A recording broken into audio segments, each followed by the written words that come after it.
Mary stood just outside the holy place, deep within the temple grounds, and before the altar beyond which no pagan, male or female, could pass. But as a daughter of Israel, she could enter into the court of the women past the outer altar that divided Israel from the whole world. Her mind wandered to her first visit in this holy place as a small child. She was little enough to pass for a boy. Her papa had placed upon her shoulder a young lamb, and together they made their way past this altar and into the place of sacrifice. With courage, Mary had watched the slaughter of these innocents, feeling repulsed and wondering how Papa's God could command such a thing. But Mary had kept her emotions in check, not wishing to disappoint her Papa, who, at some risk, had let his little girl carry the sacrifice as though a firstborn son.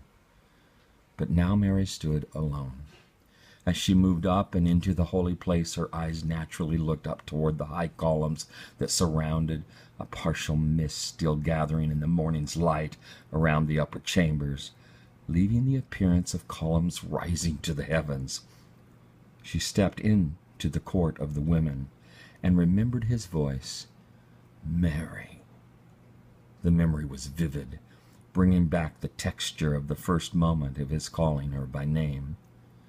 Mary looked across the open courtyard and saw in the northeastern corner of the court of the lepers.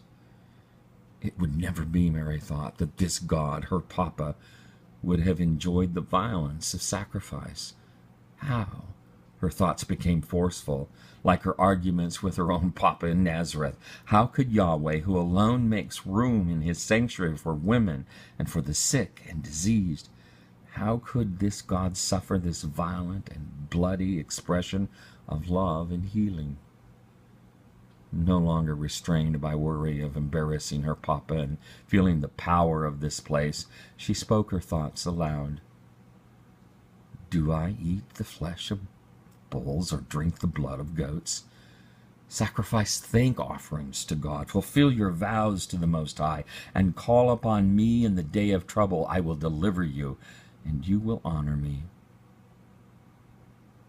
But her voice caused no stir, for it was one more noise in this noisy place. Coming to herself a little shocked, Mary was grateful and quickly turned and made her way to one of the trumpets to pay her tithe quietly.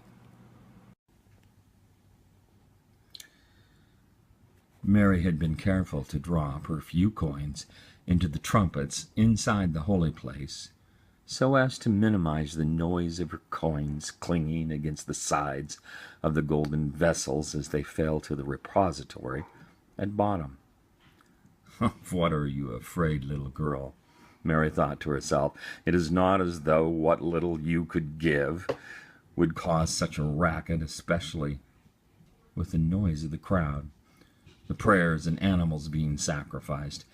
Mary smiled at her worried pride. Just then, a hand reached out and touched her shoulder.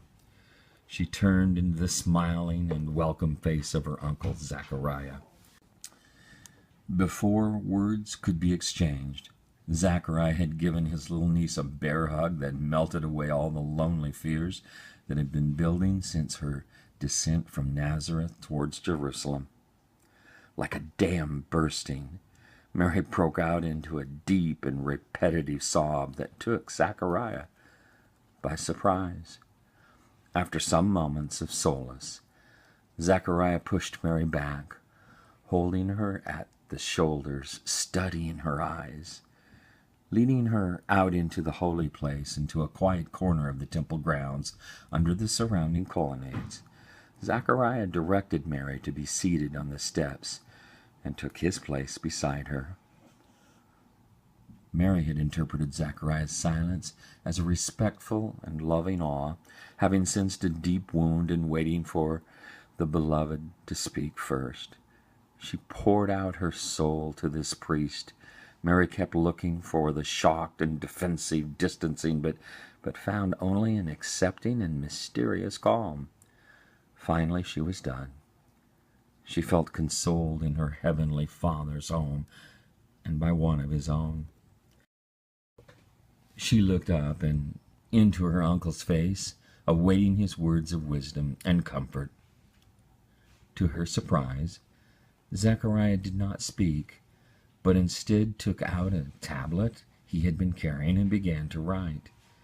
He wrote for some time. Mary watched, a little confused at such a response, but honoring him as he had her. Then Zechariah handed Mary the tablet, and as she read, Mary began to realize that her journey was part of a much larger narrative being written by the God of Abraham, Isaac, David, and perhaps even her Joseph. Hope filled Mary, and with hope a great and childish smile as she had not known for some time.